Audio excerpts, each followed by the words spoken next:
Bonjour, je suis Hayat Chifi, professeure au Centre de recherche et technologie des eaux. Je suis aussi membre du Groundwater Project. J'ai déjà participé à son premier événement, Groundwater Project Event, Making Groundwater Visible, qui a duré durant tout le mois de février 2021. En fait, j'ai co-organisé une session sur l'hydrogéologie quantitative avec mes collègues professeurs de Marcilly, Craig Simmons et Maria Schaffmaster. Aujourd'hui, je vais vous présenter les ressources en eau et les systèmes aquifères en Tunisie. Donc, on va parler du potentiel hydraulique en Tunisie, de la répartition de l'extension et de l'extension des systèmes aquifères, des principaux systèmes aquifères dans le sud tunisien, et on va parler d'un exemple d'un aquifère au nord de la Tunisie qui est l'aquifère de Kholos. La Tunisie fait partie du continent africain. C'est le pays situé le plus au nord, surplombant la mer Méditerranéenne sur la côte nord et sur la côte est. Elle est limitée à l'ouest par l'Algérie et par la Libye au sud-est. En raison de sa position géographique, la Tunisie est soumise à l'influence de deux climats, un climat méditerranéen au nord et un climat saharien au sud. Donc, le climat de la Tunisie est humide à subhumide au nord, il est aride à subaride au centre et il est saharien au sud. Le taux de précipitation diminue du nord au sud, comme vous le voyez sur la carte. Ce taux est plus important au nord, ça varie entre 1500 et 500 mm par an. Il est moins important au centre et ça varie entre 150 et 300 mm par an. Il est beaucoup plus faible au sud, il est inférieur à 150 mm par an. Cette distribution est déterminée par la direction des vents d'hiver dominant nord-ouest et par la présence et la direction des reliefs. La pluviométrie est aussi caractérisée par une variabilité temporelle à l'échelle mensuelle et à l'échelle annuelle. En moyenne, on a un apport de 36 milliards de mètres cubes d'eau de pluie. Mais pendant les périodes pluvieuses, comme par exemple en l'année 1969, on a eu 90 milliards de mètres cubes et c'était une année exceptionnelle, il y a eu beaucoup de crues. En période de sécheresse, le taux a diminué jusqu'à 11 milliards de mètres cubes. Cette irrégularité des apports conditionne le potentiel hydraulique qui est considéré généralement comme faible. Alors, les ressources hydrauliques en Tunisie sont évaluées à 4 825 millions de mètres cubes, dont 2 700 millions de mètres cubes comme eau de surface et 2 125 millions de mètres cubes comme eau souterraine. La disponibilité totale par habitant est de l'ordre de 420 mètres cubes par habitant. Mais ceci, c'est en dessous du seuil de pénurie d'eau fixé à 500 mètres cubes par habitant et par an. Examinons ensemble les apports en eau de surface. Elles sont estimées de l'ordre de 2 700 millions de mètres cubes. Il y a un grand contraste entre le nord et le sud du pays. Le nord du pays couvre uniquement 20% de la totalité de la surface de la Tunisie, mais rassemble la majorité et les principaux oued, dont la Mégerda, fournit donc 80% des apports. Au centre et au sud, la surface, elle est de l'ordre de 80% de la surface totale du pays, mais ne fournit que 20% des apports. Les ressources en eau souterraine sont de l'ordre de 2125 millions de mètres cubes.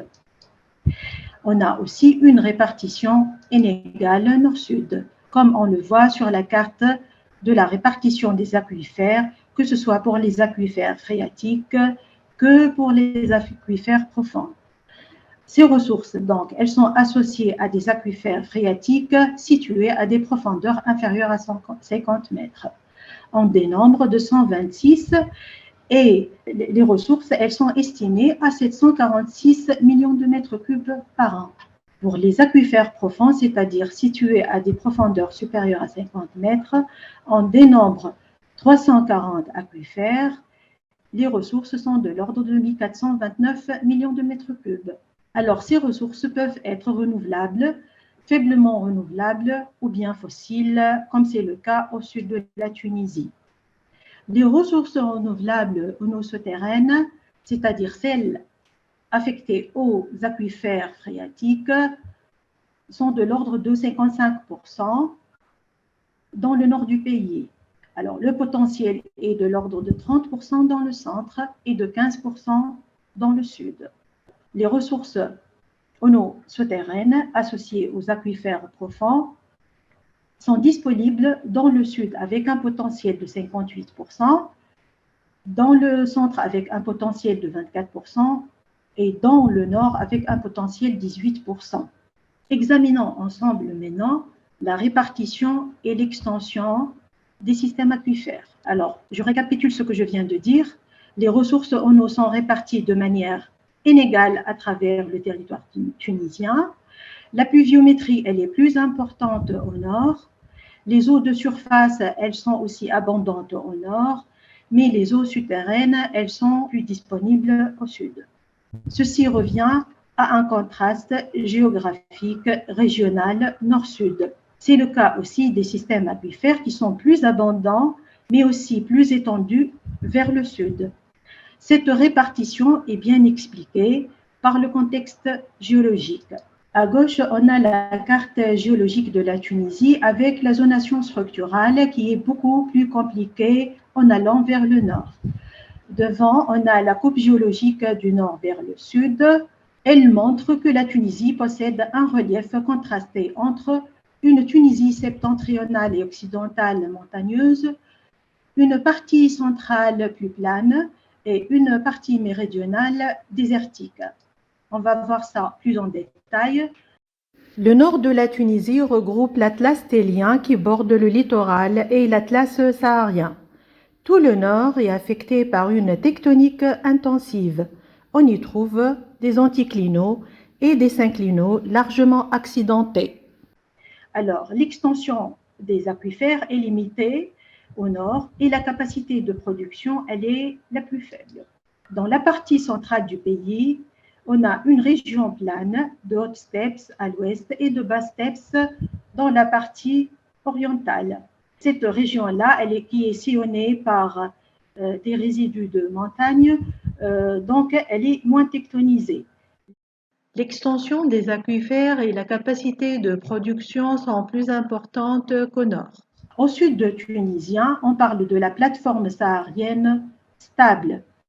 Donc, on a des aquifères qui sont largement étendus et la capacité de production est la plus importante. On va examiner ensemble quelques aquifères les plus importants au sud et par suite, on passera à un aquifère au nord qui est l'aquifère de Kolbs. Les systèmes aquifères dans le sud tunisien. Les principales formations géologiques qui ont un intérêt hydrogéologique sont incluses dans le Trias, dans le Jurassique, dans le Crétacé inférieur, le Crétacé supérieur et dans le Mio-Plio-Quaternaire. Alors, les sédiments du Crétacé inférieur d'origine continentale sont regroupés sous un ensemble appelé le continental intercalaire, désigné CI. Les carbonates du Tyrrhénien et du Sénonien avec les sables méocènes sont regroupés sous un ensemble appelé complexe terminal et désigné CT. La répartition de ces formations-là dépend du contexte géologique et tectonique et c'est ce qu'on va examiner ensemble. Par ordre d'importance, les aquifères peuvent être classés comme suit.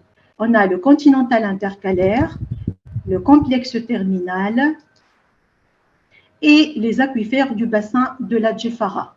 Dans le bassin de la Djeffara, on a une suite le long de la côte de systèmes aquifères. Celui de Gebes, de Zescoutine, du Jorf, de Gerba, de Zarzis, des grès du Trias, des Dolomies du Trias, de Pengerden, de Louera et du Piémont de Dahr. Alors, le premier grand aquifère, c'est l'aquifère du continental intercalaire. Il est limité par Dar et s'étend jusqu'au nord des Tchotts et jusqu'à l'extrême sud.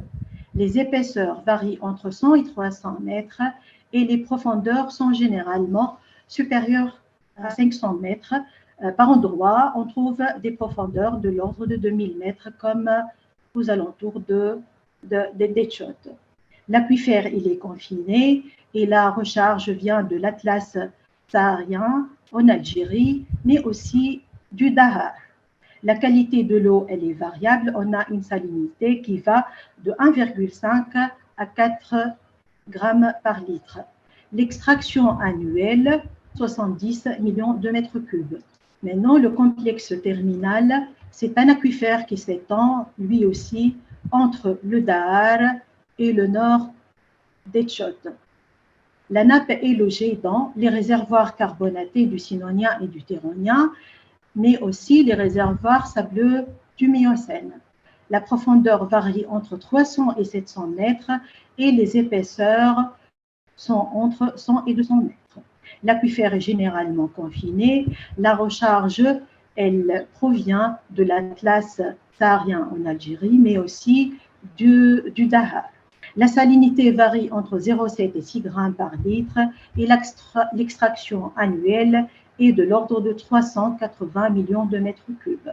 Le complexe terminal et le continental intercalaire font ensemble un système multicouche qui s'étend sur tout le sud de la Tunisie.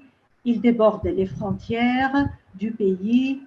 Ils font donc partie du bassin du Sahara septentrional qui est partagé entre la Libye, la Tunisie et l'Algérie. C'est ce qu'on va examiner ensemble. Voici le bassin du Sahara septentrional que j'ai délimité en rouge sur un extrait de la carte géologique de l'Afrique éditée par le BRGM. Alors, le bassin du Sahara septentrional s'étend sur une superficie qui est supérieure à 10 puissance 6 km², dont 80 km² sont en Tunisie, 220 000 km² sont en Libye et 700 000 km² sont en Algérie. Alors, le système aquifère du Sahara septentrional est un multicouche. Il est constitué de ces deux principales couches qui sont le continental intercalaire porté ici en bleu, le complexe terminal porté en vert, et ils ont ensemble des réserves de l'ordre de 60 km³ de ce terrain fossile. Les prélèvements sont de l'ordre de 3 milliards de mètres cubes, dont 60% en Algérie, 24% en Tunisie et 15% en Libye. Alors, pour comprendre la configuration géologique de ce système aquifère, on va tracer ensemble une coupe géologique qu'on va examiner. Elle est orientée sud-ouest, nord-est. Alors, on voit bien l'individualisation du bassin du Grand Air oriental. Il est effondré et on remarque une variation latérale des épaisseurs et des profondeurs énormes en partant du sud-ouest vers le nord-est. Les épaisseurs et les profondeurs, elles sont maximales au centre du bassin. Les épaisseurs atteignent 1500 mètres pour le CI et elles atteignent 500 mètres pour le CT. Au niveau des extrémités, nord-est au niveau du Dahar en Tunisie et sud-ouest au niveau de Ain Gatara en Algérie, la série sédimentaire tout entière, y compris les couches du CI et du CT, s'amincissent.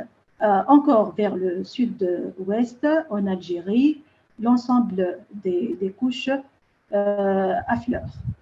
Continuons notre exploration. J'ai reproduit ici la carte piézométrique de référence pour vous montrer les principales directions d'écoulement. Alors, à partir de l'Atlas, on a deux principales directions. Une vers le sud-ouest au niveau des Fogara et une vers l'Est au niveau de l'Ham de Gibbs. À partir du sud en Algérie, on a deux directions. Une vers le nord-est au niveau de Ain Tawer en Libye et une vers l'Ham Gibbs en Tunisie. On a une autre direction d'écoulement qui part du Dahar en ouest-est, puis elle rejoint l'exutoire l'Ham en Tunisie. Alors, revenons à la Tunisie pour mieux expliquer ce déversement ou bien cette décharge du continental intercalaire dans le système aquifère de la Djeffara de Gabès. Alors, les eaux du continental intercalaire s'écoulent dans la région de l'Ham, appelée communément l'exutoire tunisien. L'Ham fait partie en fait du système aquifère de Gabès. Alors, pour mieux comprendre, on va examiner ensemble une coupe orientée ouest-est. Alors, on voit bien sur cette coupe reporter le Trias, le Jurassique, le CI et le Crétacé supérieur dans sa partie est. On voit bien que la région, elle est affectée par une série de failles orientées nord-ouest-sud. Mais la plus importante, c'est la faille de l'Ham. Elle est à ce niveau-là. Et elle subdivise la région en deux grands compartiments. Le compartiment de Châtelet-Geiche, qui loge le CI, et le compartiment de l'aquifère de Gabès. Alors, d'autres failles qui sont moins importantes, mais qui affectent les deux systèmes aquifères, en fait, mais beaucoup plus l'aquifère de Gabès. On voit bien l'individualisation de plusieurs Horst et Graben, mais la structure qui nous intéresse ici, c'est le Graben de l'Ham. Pourquoi? Parce que, comme on vient de le dire, c'est le continental intercalaire alimente le système aquifère de la Djeffara de Gabès par drainance à travers les failles au niveau du Graben de l'Ham. Alors, les réservoirs qui sont en fait alimentés sont le Sénonien, le Turonien, le Méocène et localement le Cénomanien. Continuons notre exploration. Ici, j'ai reporté la carte piezométrique de référence avant l'exploitation du système aquifère. Elle date de 1950. Alors, au niveau de la zone de décharge, la direction principale des écoulements est vers l'est, vers la mer. D'autres directions secondaires qui partent du sud-ouest vers le nord-est alimentent le reste de l'aquifère et se déversent vers la Méditerranée. Une part de l'alimentation provient de l'infiltration, principalement au niveau des monts de Matmata et du Dahar. Ici, j'ai superposé par exemple la carte piezométrique 2006. On voit bien qu'on garde les mêmes directions d'écoulement, mais on remarque un rabattement au niveau de la zone de décharge, au niveau de la zone de l'Ham et le long de la côte. Alors, ce rabattement, il est dû à une baisse des débits de la décharge du CI dans l'aquifère de Gabès, mais aussi à une surexploitation du système aquifère de Gabès. Alors, ce rabattement, il peut être reflété aussi par le tarissement des sources. Comme on l'a présenté ici sur ce graphe, on voit l'évolution du débit des sources de l'Hamma en fonction du temps. On remarque que les débits ont diminué d'une façon spectaculaire au cours des dernières décennies. Alors, j'ouvre une parenthèse ici sur les cadres des travaux présentés dans les dernières illustrations. En fait, ces illustrations font partie de la thèse de Amin Hamemi, qui travaille sur le système aquifère de la Djeffara de Gabès. On a deux grandes parties dans cette thèse, la construction d'un modèle géologique et la simulation des écoulements, tout en intégrant les propriétés géologiques et le comportement hydrodynamique des failles. D'autres thèses sont aussi en cours. On a une sur le grès de Trias, on a une autre qui est en phase finale, qui porte sur les systèmes aquifères de la Djeffara de Mednine, et elle est effectuée par Imen Mezni. Alors, pour l'ensemble de ces thèses, on a conçu une base de données qui comprend 71 lignes sismiques, 53 puits pétroliers, 373 forages hydrauliques, 11 cartes géologiques, des images satellitaires, des données d'affleurement numérisées, etc. Alors, l'ensemble de ces données ont été intégrées dans une mégabase géoréférencée. Alors, ici, je vous montre un extrait des travaux de la thèse de Imen Mesni. Alors, elle a intégré les forages pétroliers avec les données sismiques pour cartographier les horizons limites des différents réservoirs depuis le Trias jusqu'au top Crétacé. En partant des forages hydrauliques et des puits pétroliers, bien évidemment, on a conçu près de 100 coupes géologiques. Alors, l'ensemble des coupes, des forages, des profils sismiques, des cartes calculées ont été introduites sous un géomodèle et avec lesquels on a construit un modèle géologique 3 dimensions. Ici, on voit le modèle géologique des failles majeures en 3D. Alors, ce modèle représente l'ensemble des nappes grès du Trias, Zoscoutine, le Méocène du Golfe. On voit même la nappe du Méocène du Golfe sous la mer Méditerranéenne. Et à côté, ici, on a l'aquifère de Gibbs. Ce support géologique va servir par la suite pour pouvoir simuler les événements, tout en tenant compte, bien sûr, des propriétés géologiques et des discontinuités. Alors, l'ensemble de ces travaux font partie d'un projet qui porte sur la modélisation géologique et l'implication sur les écoulements des fluides et la valorisation des géoressources. Il fait partie du contrat-programme 2019-2021 entrepris au laboratoire de géoressources au CERT. Il est financé par le ministère de l'Enseignement supérieur et de la Recherche scientifique. Alors, avec ceci, on va clore avec les systèmes aquifères dans le sud tunisien et on va voir un exemple de système aquifère au nord de la Tunisie qui est l'aquifère de Korbes. Alors, Korbes est une station thermale, c'est une région située au nord-est de la Tunisie, dans le Cap Ban. Alors, pour comprendre sa configuration géologique, on va examiner ensemble une coupe orientée nord-ouest-sud-est.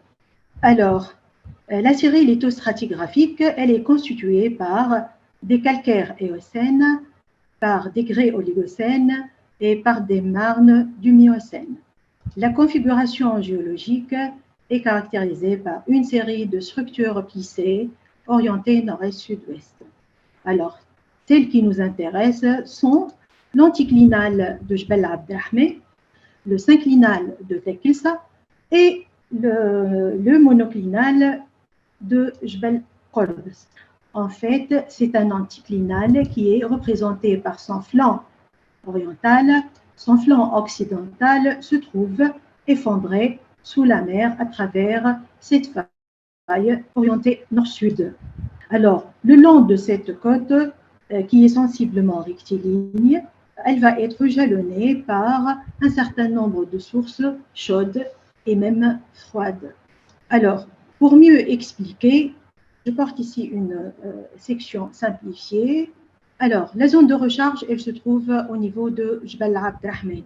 Les eaux de pluie vont s'infiltrer à travers le réservoir oligocène. Elles vont atteindre des profondeurs importantes et des températures élevées. Puis, elles vont jaillir au pied de Jbel Korbes, le long des failles nord-sud et en contact avec la mer. Pour illustrer ce que je viens de dire, j'ai aussi porté sur cette diapo quelques photos. Alors, cette photo représente le Jbel Korbes, qui représente le flanc oriental. Le flanc occidental, on a dit qu'il est effondré sous la mer. Et le long du pied de Jbel Korbes, on a une série de sources chaudes et froides. Alors, celle qu'on voit sur les photos ici, c'est la source Ain Latrous. Elle jaillit à une température 59 degrés et à un débit 39 litres par seconde. C'est une eau chlorurée sodique et elle a plusieurs indications thérapeutiques, comme par exemple les rhumatismes, les troubles circulatoires et certaines maladies dermatologiques. Pour compléter ma présentation sur les sources thermales de Qorbes, j'ai extrait une vidéo à partir d'un programme produit par Nesma TV. J'ai accompagné une musique tunisienne. Donc, je vous laisse regarder et apprécier ce paysage magnifique.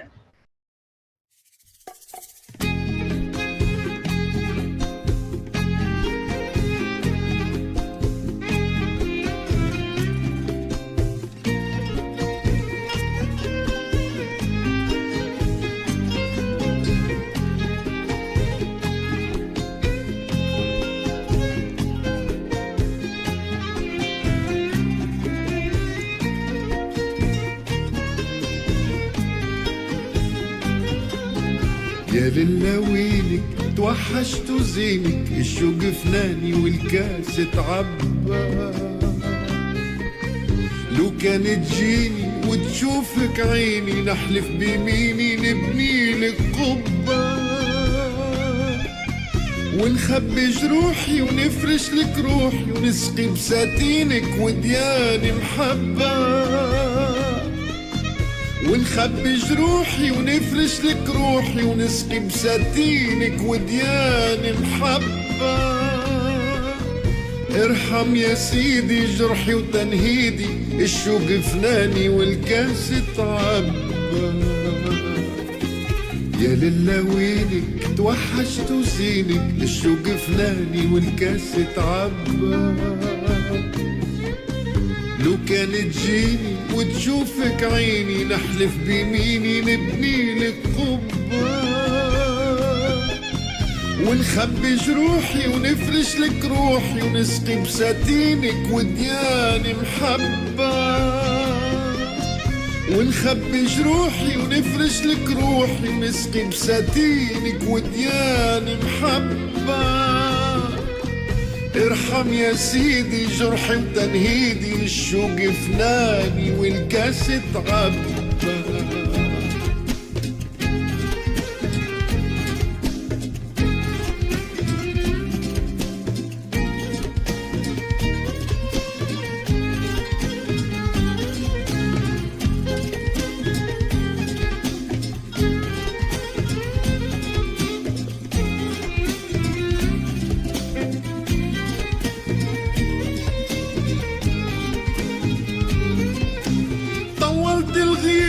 الفرقة صعيبة ما بين أحضانك نحلم نتخبى طولت الغيبة والفرقة صعيبة ما بين أحضانك نحلم نتخبى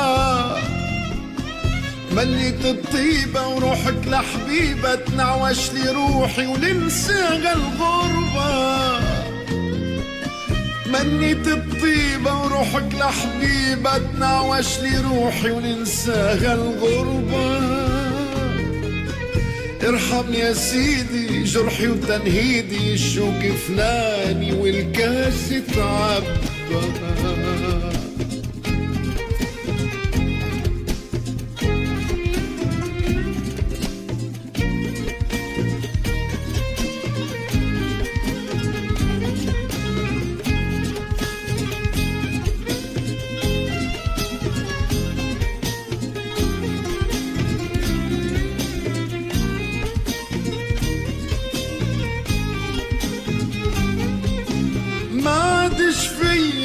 ضل عليا دليني لله على طبيب الطبة ما عادش فيا وضل عليا دليني لله على طبيب الطبة مانيش مخبي والعالم ربي علاش هكا قلبك ما عمره لبى مانيش مخبي والعالم ربي علاش هكا قلبك ما عمره لبى ارحم يا سيدي جرحي وتنهيدي الشوق فناني والكاس تعبى. À la fin de ce webinaire, je voudrais bien vous remercier de votre attention Je remercie aussi l'équipe Groundwater Project de m'avoir invité à donner une idée sur les ressources en Tunisie, les systèmes aquifères.